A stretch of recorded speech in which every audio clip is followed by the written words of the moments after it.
Welcome to my second vlog, my second video. The first one was really interesting, seeing some comments about the videos. Some of you guys they start vlogging as well. I think I'm a good storyteller. I'm going to start doing that for now. One video a week because it's a lot of work. It's not easy. But hey, choose this beautiful spot here to talk about the features and the reason why I got this Ginetta. A lot of you are actually asking me to talk more about the car, so I'm doing the second video here now to show you what's the in and out and the features of this car and the reason why I liked it and I bought this car. So here's the beast and let's dive into it.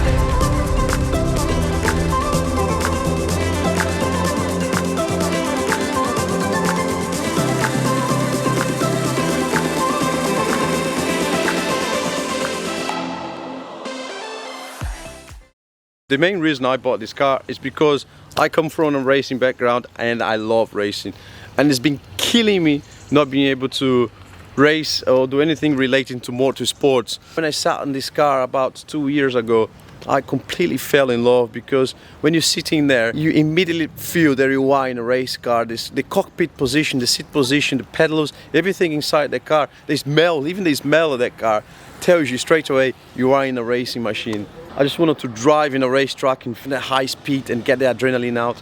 And I've been missing this for a long time, so I decided to buy a race car that I could drive from home to the racetrack. When you're driving the road, it's just an uncomfortable car to drive because the suspension in there is very stiff. That's fine. That's not the reason I bought this car anyway. It wasn't to drive on the road, it's just to drive in the racetrack. Now, talking a little bit about the feature of this car. This car is made from tubular chassis and only weighs about 830 kilos, so it's super light. And it has a 1.8 Ford Z-Tech engine with about 135 horsepower. Some of you might think this is not a lot of horsepower. For a car that weighs 830 kilos, this is enough for this car. It's just great. It's super light and it's a little weapon. It's like driving a little go-kart. I absolutely love this car. Right, let's open the bonnet and show you inside the engine.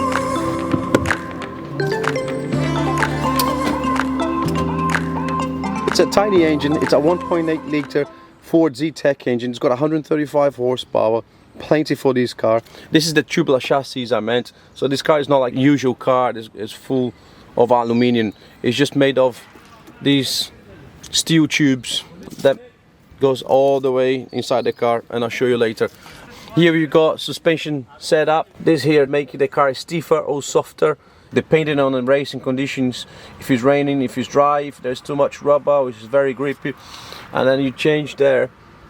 You have 3 positions in there. It's in the middle at the moment, but you can make the car stiffer or softer by changing the position here. You can also adjust the shock absorbers in here to make it stiffer or softer. You've got disc brakes in there, in the front and on the back. And actually, while we're talking about the brakes, there's a good point in here, and that's another thing that made me fall in love about this car, because it's totally analog. What that means, there's no electronic assistant, so there's no power steering. The steering is what it is, and the brakes, there's no ABS. It's a direct hydraulic brake. If you put a lot of power into the brakes, they will lock. You lock the brakes, as opposed to ABS. The computer in the car, you adjust it so the brakes never lock. But and that's one of the things I love this car. It's you have to drive. You have to be good, because there's no aid. There's no computer aid. There's no assistant. It's all about the raw talent.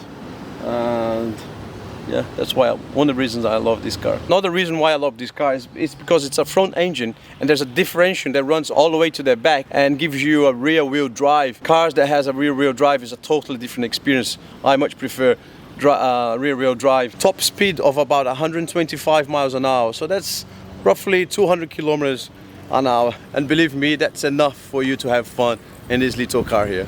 Now moving to the back, they have a wing in here, but I believe that's just cosmetic. I don't think that does any difference. This is the boot of the car, so if I want to travel, there's a little bit of space. Behind here are the rear suspensions, where you can change the settings of the rear wheel suspension. The tank is behind there. You got a 45 liters tank. Right, inside the car now. And this is probably the main reason why I love this car.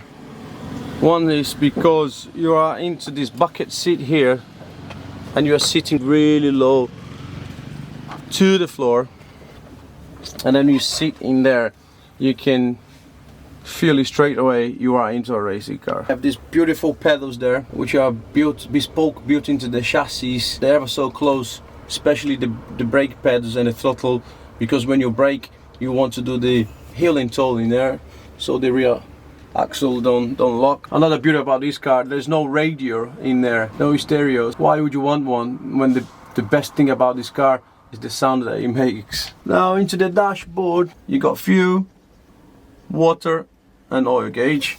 You got race logic computer that tells you the lap times when you're going around the racetrack. Then you got all the buttons here. This is to make the car road legal. So you got the horn, the lights, hazard lights, you got the fog lights and the dimmer. These three buttons to switch the car on and off, and you got hot air conditioning. Falling up from the engine, and this is the chassis here, the tubular chassis. You see that exposed everywhere in the car, in there at the top. So this is the car chassis. It's very little metal, but it's very robust. So here you have a 5-point seat belt, you've got a passenger seat, you've got extinguisher, you need that to go racing. You got your 5-speed manual gearbox from Mazda in there. It shifts really nice. As you can see here, the steering wheel is very close to you and to the door, and that makes it harder to get out of the car. So what you do, you just remove the steering wheel, place it on the top here and get out of the car like so. So when you take your knees out, it doesn't touch the steering wheel here. It's easier to get out. You see here that the lines, they never always match in a fiberglass car. Nonetheless, still looks really pretty and really cool. And that's the deal with fiberglass. That's the way they done, that's the way they built. Again, it's a racing car, it's not a road car. It's not meant to look perfect like those mass-produced road cars. What this is really good fun, amazing to drive, and sounds beautiful, and that tick all the boxes for me.